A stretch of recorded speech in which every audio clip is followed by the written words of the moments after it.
Hello, everyone. These are a few comments on the second half of the O'Connor and Weatherall book, The Misinformation Age. We had comments on the first half of it last module. And so this time we're finishing off the book, which is basically, chapters 3 and 4 at this point. And so what I want to do here is just kind of take you through a little bit of what I'm seeing in here. There's a lot in these chapters, and we can't do justice to everything. But I think it gives us a kind of picture of how they are analyzing the idea of misinformation, especially in relation to science. And in the last chapter, what recommendations they have for dealing with it. So chapter 3 is called the evangelization of peoples. And that word evangelization is usually thought of in a kind of religious context. They don't mean that here, although they do they do trace the word propaganda back to religious, specifically Catholic context. So think about the kind of attempt to convert people to Catholicism as engaging in a kind of propaganda. The proponents might consider it to be a benevolent propaganda or a good propaganda for a good end. But nevertheless, the word has ended up being used in lots of different ways, and more often than not, it is probably seen as a kind of negative sort of word. And so what they're interested in this chapter really is to kind of analyze the ways in which misinformation actually accomplishes its task. And putting it in that way, putting it in those terms, suggests that it is not just a kind of accidental process. That is, there are people or there are organizations who want to discredit or undermine, scientific evidence or scientific findings. And so the examples they use are in some ways quite well-known ones. I mean, the first example they have, in this third chapter is about the history of smoking and the efforts of the smoking industry, the tobacco industry, to really obfuscate or undermine the kind of growing science that existed in the 1950s and 60s that showed the negative effects of tobacco on human health. So things like cancer, for example, and emphysema and all of those sorts of things. And so they take us on a very interesting trip through the kind of ultimately successful, at this point in history, we'll look back on it and say, yeah, it's unrefutable that smoking, is the cause of these things. But for a long time, decades really, there were enough questions raised about that science, and there was enough industry funding for, institutes of smoking and health and things of that nature, that it was really hard for people to make any sense out of what was really true and what wasn't true. And, the targets were, those of us who, were just regular consumers, but also policymakers. What they really wanted to forestall was the possibility that somebody might make a policy that would undermine their bottom line. That's what it comes down to. And so how do they accomplish this? Well, they accomplish it, in a number of kind of indirect ways. In other words, they don't necessarily do kind of equal and opposite science to what was growing consensus in the scientific world, that smoking was indeed a cause or the cause of some of these health effects. What they do instead was to throw questions into the work of the scientists, and often those were just that, just questions, not really undermining the findings necessarily, but raising questions enough that people could say, well, it could be this result, but it could be another result. And, when you're making a policy or when you're even deciding whether you're going to smoke or not, or quit smoking, that might be enough to give you enough hesitation to just keep doing what you're doing now. And what's going on now was that smoking was legal, and if you are a smoker, you continue doing what you've always been doing. And so they really paint a really interesting picture, I think, of the ways in which you don't need to kind of appeal to a kind of rational, equal and opposite rational case, a rational argument, in order to accomplish what you want to accomplish. They show us how the use of well-known movie stars and models was enough to glamorize smoking, such that it was seen as just the kind of cool thing to do.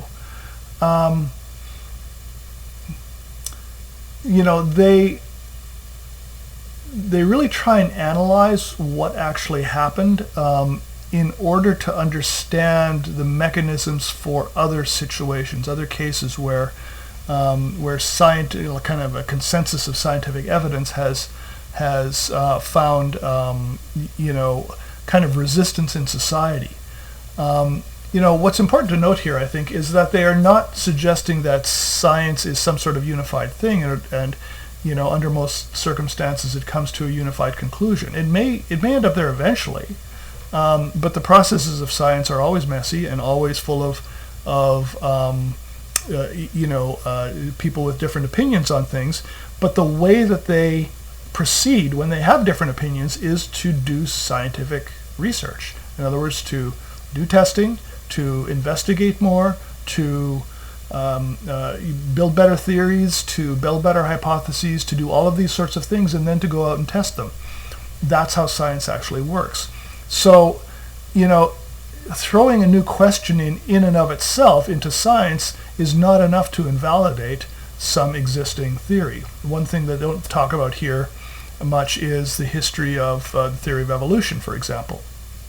So one of the favorite tactics among those who want to undermine that theory is to throw in questions, to say, well, evolution can't explain this, or there's this thing in the fossil record which doesn't add up if you take kind of standard theory of evolution and so forth.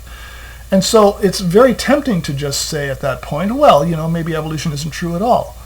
What a scientist says is, yeah, those are interesting questions. Let's test. Let's see if our theory can withstand these things. And in most cases, it can, or it can with small tweaks. And the theory of evolution is one that has had many, many, many small tweaks over the 150 plus years that it has been examined within the scientific community, right? So it's not enough just to raise questions, right? Maybe it's enough on a Reddit board or on Twitter or something like that to say, well, but what about this? That kind of devil's advocate kind of thing. But that's not science.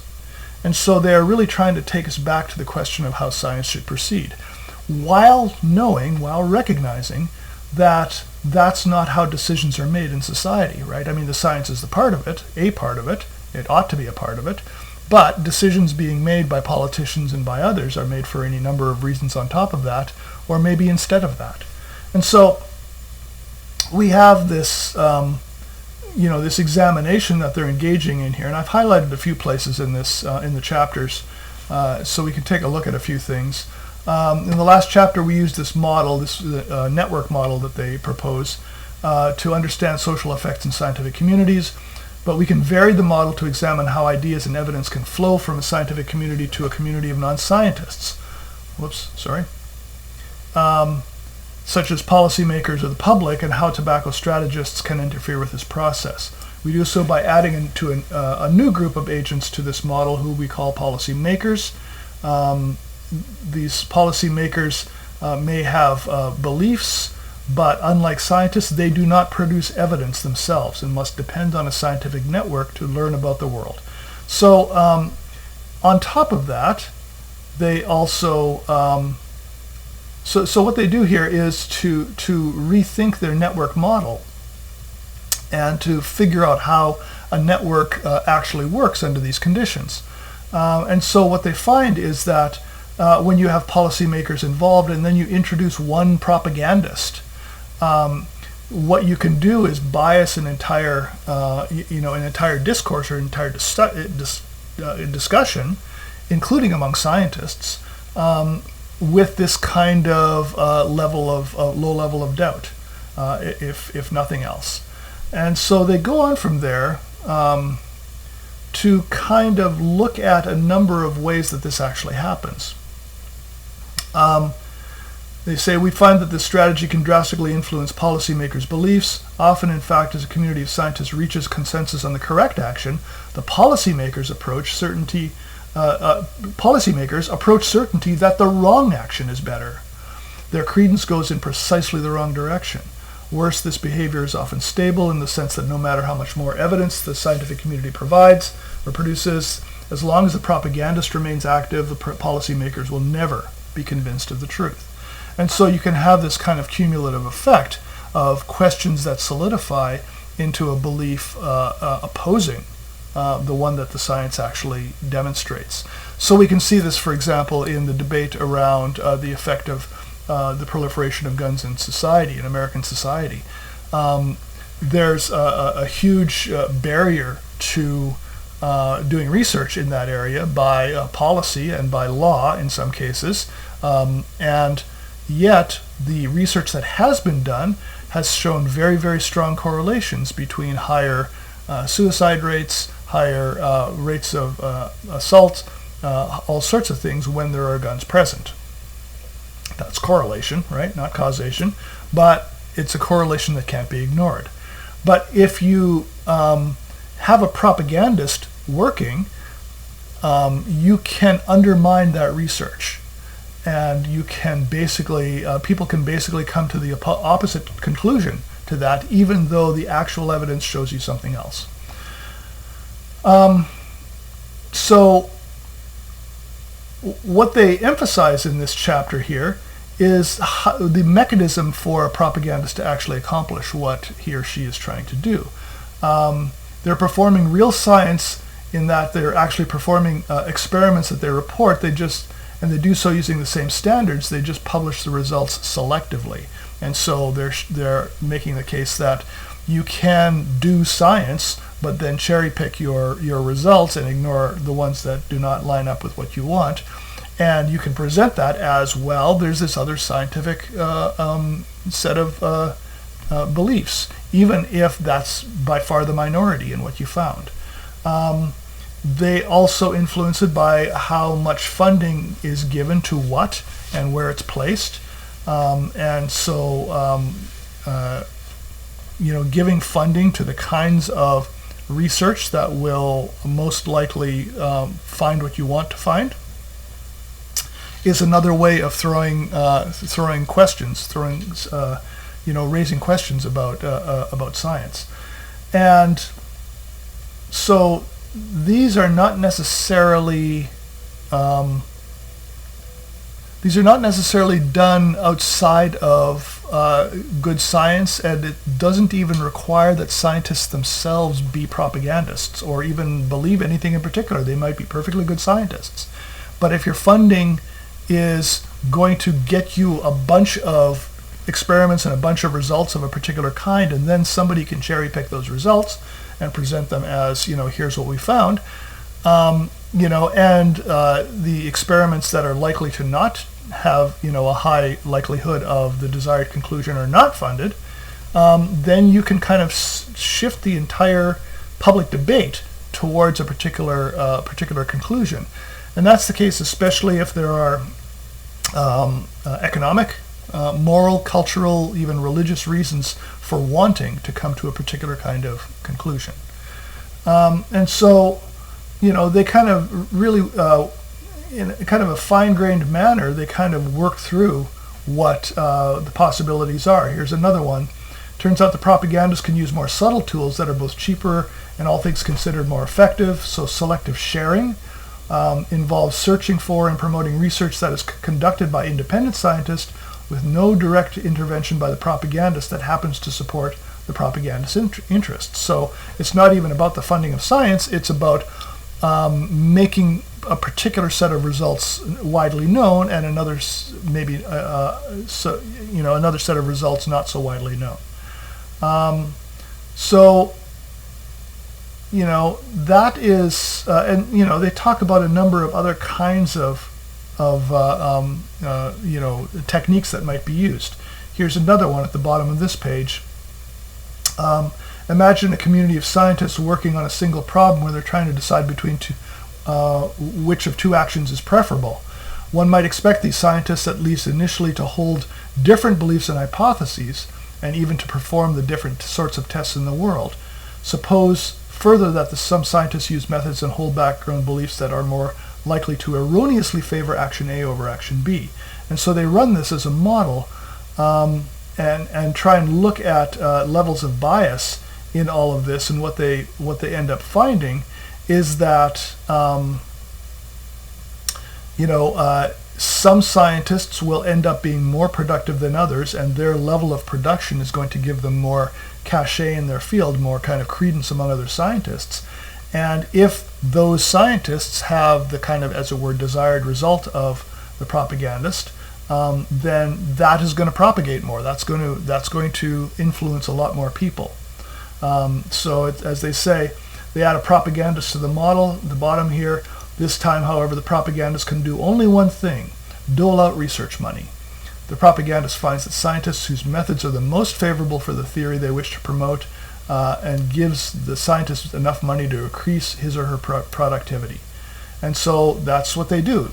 Productivity, let's say in what we call the H count or H number, which is a way of calculating how much your research has had an impact through being cited.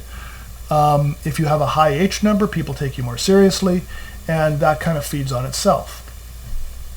And so if that kind of person is funded and they are propagating a particular result desirable to the funder, that starts attracting a lot more attention among everyone. So they conclude here, or they say, an embedded propagandist of this sort can permanently prevent scientists from ever reaching a correct consensus. And so this is done through the kind of network structure that we've already seen in this book.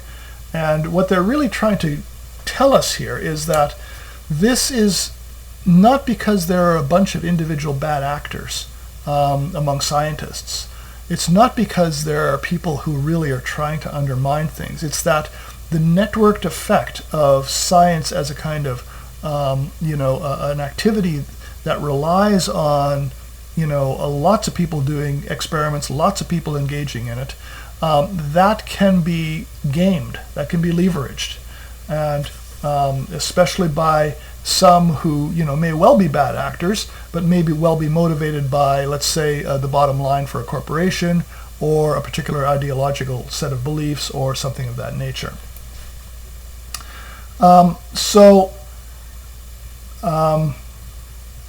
Let's go down to the next chapter. We can, there's lots in this chapter, and we could spend a lot more time on it, but I want to get to some of the recommendations that we see in this fourth chapter called The Social Network.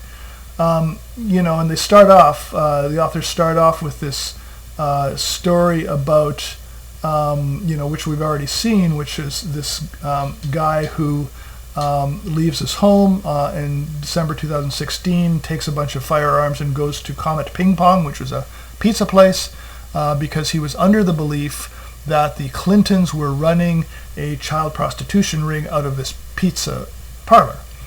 There was zero evidence for this. There was zero evidence at the time, and there's been zero evidence ever since. It was all innuendo. It was all, connecting the dots, as it were, when there were really pretty spurious dots to connect. But he bought in, and so he went and, as it says here, unloaded multiple rounds into a locked basement inside the establishment. He did not kill anyone in this incident, but their question was, how did somebody come to act on a set of beliefs that had no real world support to them? Okay, and this, the fact that there was no real world support to these beliefs has been acknowledged really across the political spectrum at this point. Fox News was supporting these ideas, and they have repudiated these ideas as well, and said there is no support for them as well. And so that's kind of some of the backdrop, or the kind of example that gets them going in this chapter. And the previous chapters have largely been about how science itself works as an institution. This chapter is really an attempt to think about how that percolates out into the larger society, right? So that's why they're interested in an example like this, of somebody who has, acted on a set of beliefs that were false, and that should have been knowably false even at the time, that should have never have gotten off the ground. And so what they're interested in is the extension of all of that kind of network logic that we saw throughout the rest of the book into the networks throughout society itself. In society, we are not acting on principles of reason like the scientific method. We have other kinds of principles of reason and persuasion and conviction and all sorts of other things. And so they are interested in taking a look not just at how that happens, but what can be done about it. And so I'm just going to run down to some of those sorts of comments that they make further on.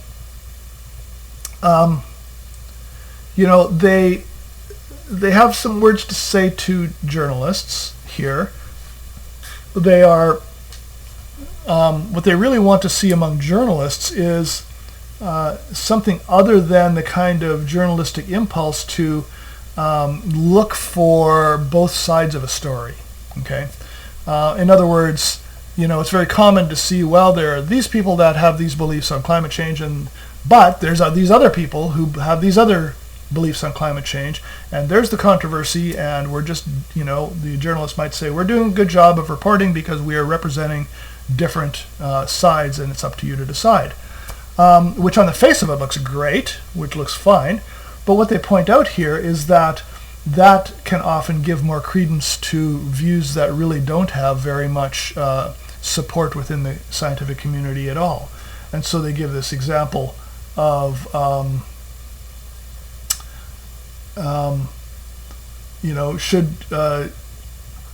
then are journalists to tell the difference, especially when they're not experts in the relevant material.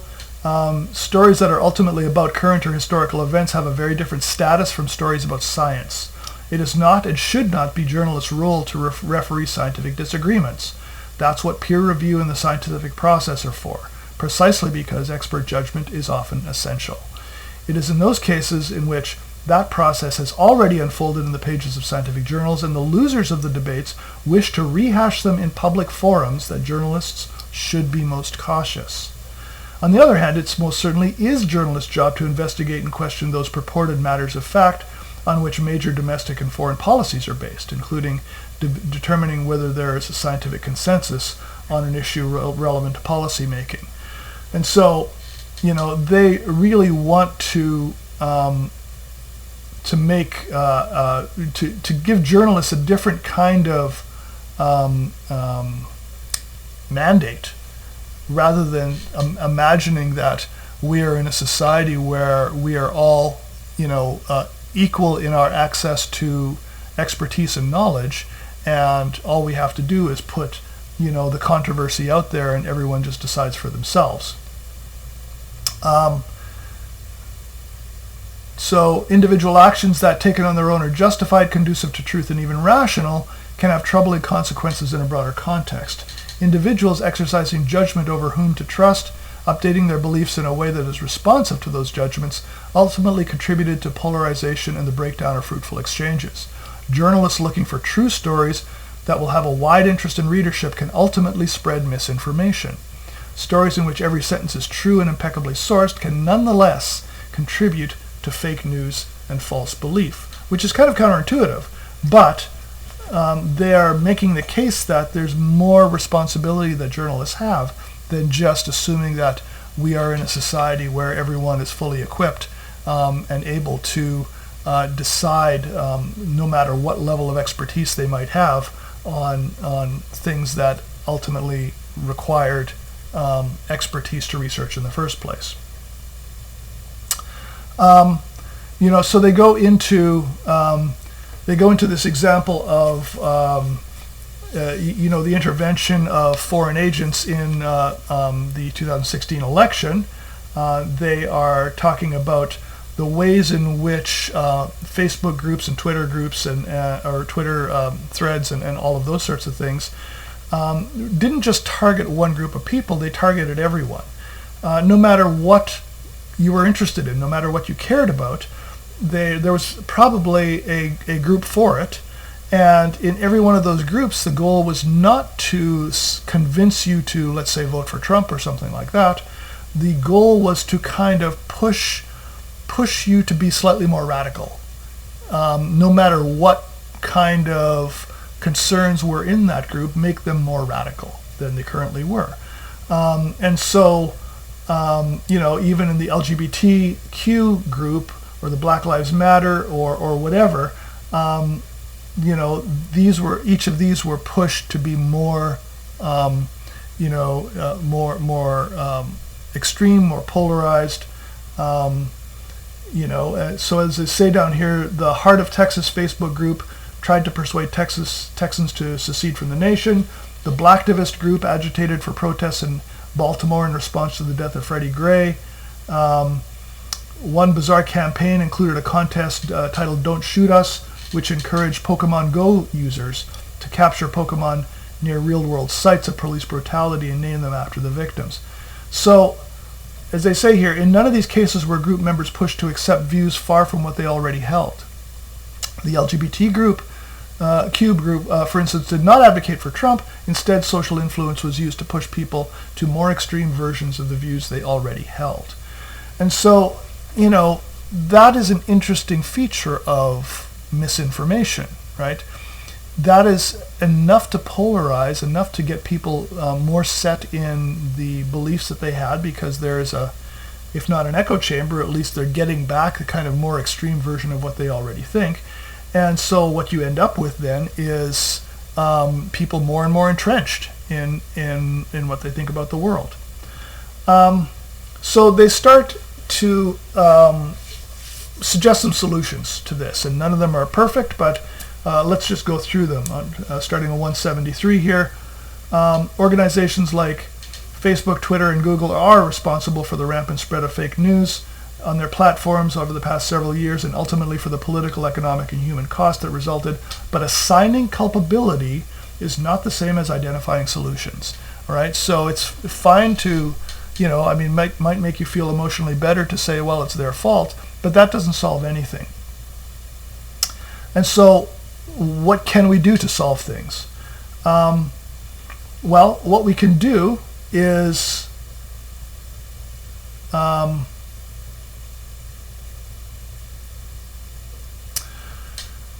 so they imagine a kind of world in which trusted people on a particular side will actually be willing to state something that goes against the kind of widely shared belief of a particular group. And so they point to someone like John McCain as being an example of this on the right, and the maverick who is willing to, actually admit that there's human-caused climate change in the world. Not a popular belief on the Republican side. And yet him saying that is enough to sway some people, enough to allow people to take seriously the possibility that maybe there is something to that. As they say here, it's much more has much more impact than anything that, let's say, someone like Al Gore would have said, who was the former vice president of the United States and a very prominent climate activist.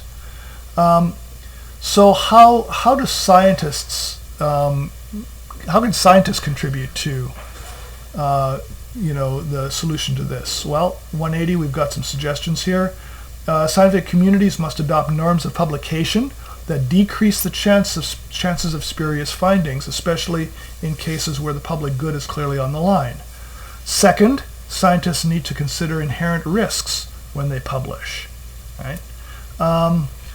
Another thing they say down here is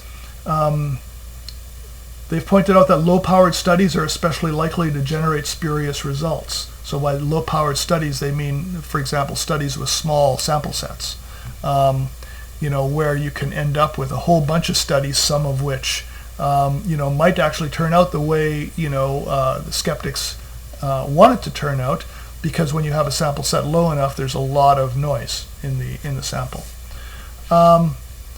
So maybe they say groups of scientists could band together when public interest is on the line and combine their results before publishing. Where it is impossible to do that, maybe one of the scholarly organizations like the National Academy of Sciences could oversee aggregation and presentation of disciplinary consensus. So what they're trying to do here is to kind of overcome that problem of, well, sometimes scientists say this and sometimes scientists say that, and who can really know, right? They're trying to say, no, here's the overwhelming majority of scientists who have researched this and say this, and then there are a few scientists who have found something else, and we can probably explain why they found that, but the overwhelming consensus is this other thing, right? Another clear message, we must abandon industry funding of research. In other words, that, even with the best intentions of scientists, can tend to bias answers or bias research, or even if it doesn't, those findings can be cherry-picked in order to show something that maybe the scientists did not intend to be shown. Journalists, to minimize the social spread of false belief, need to hold themselves to different standards when writing about science and expert opinion. If there are 99 studies indicating that smoking is dangerous, for every one indicating the opposite, journalists should talk to 99 scientists who think smoking is harmful. For every one, they do not. And they actually mentioned John Oliver's This Week Tonight, where at one point a few years ago he brought 97 climate scientists onto the stage and 3 skeptics, just to illustrate the kind of difference of opinion in the scientific community. Sometimes a visual illustration of something like that is very powerful. They have a more controversial suggestion further down. We currently have a legislative framework that limits the ability of certain industries, like tobacco and pharmaceuticals, to advertise their products and to spread misinformation. This is because there is a clear public health risk in allowing those industries to promote their products. We also have defamation and libel laws that prohibit certain forms of inaccurate claims about individuals. We think these legislative frameworks should be extended to cover more general efforts to spread misinformation. So that's more controversial and clearly going to be harder to actually implement. And they recognize some readers might consider this a form of censorship. But the goal here is not to limit speech. It is to prevent speech from illegitimately posing as something that it is not.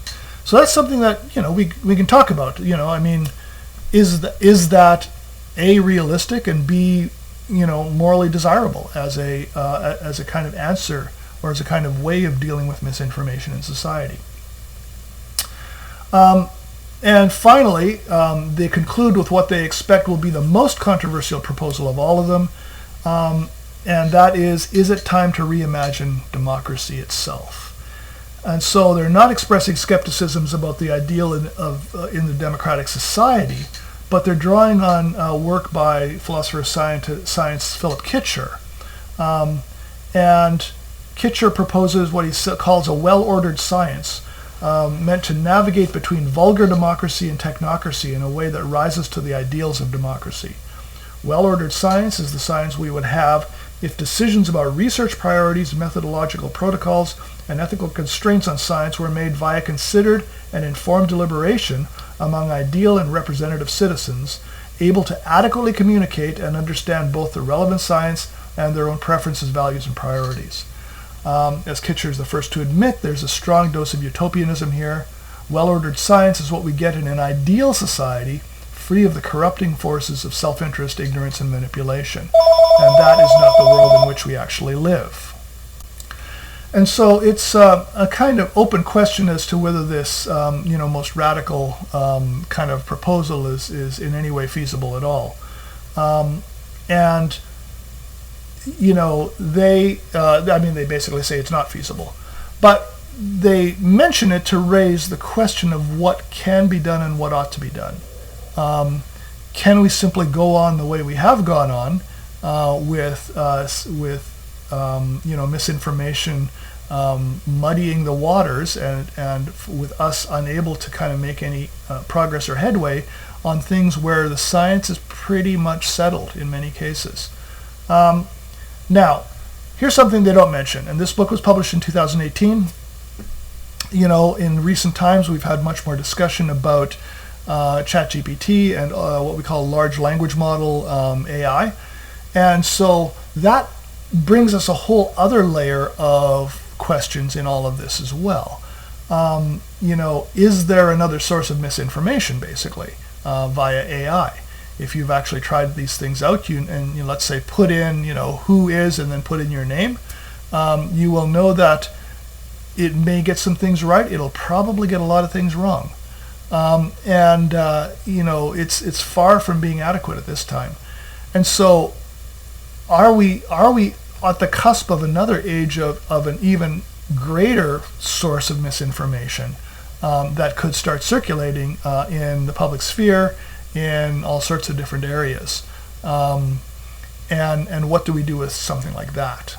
Is there legislation that might be required at that level to change or to kind of curtail or deal with the possibility that we may find it difficult to know what to believe at all going forward? So that is the quick version of the last couple of chapters of this book. I hope you enjoyed it. I think it's a really interesting and intelligent book. I do not give it to you that you believe it, but that it raises questions in your own mind and that it maybe starts some processes of thinking going for you. You might find that you disagree with significant things that they say here. That's perfectly fine, right? But disagreeing with something hopefully means finding an alternative, finding a different kind of way of articulating what you think and finding the evidence for what you think as well. They've presented a whole bunch of examples from science and tried to kind of give us a case for how misinformation works and what we can do about it. And so I would say if you have a different way of thinking about it, you're absolutely welcome to have that. Find your own support. Find your own argument for a different way of thinking about it. If you think that this doesn't go far enough, same thing. How would you go further? Why would you go further? What evidence do you see for going further? So I think this book brings together the kind of core areas of the course very nicely. It brings clearly ethics together. It brings epistemology together and social organization. All of those are crucial to understanding what they're trying to do in this book. So anyway, thanks everyone for walking through this with me. I think it's well worth the time we spend on it, and I hope it gives you some things to think about as you go into your own areas, your own disciplines or jobs or whatever it is, and think about what can be trusted, what can't be trusted, what misinformation looks like, and how we ethically deal with all of those kinds of things. All right, thanks everyone.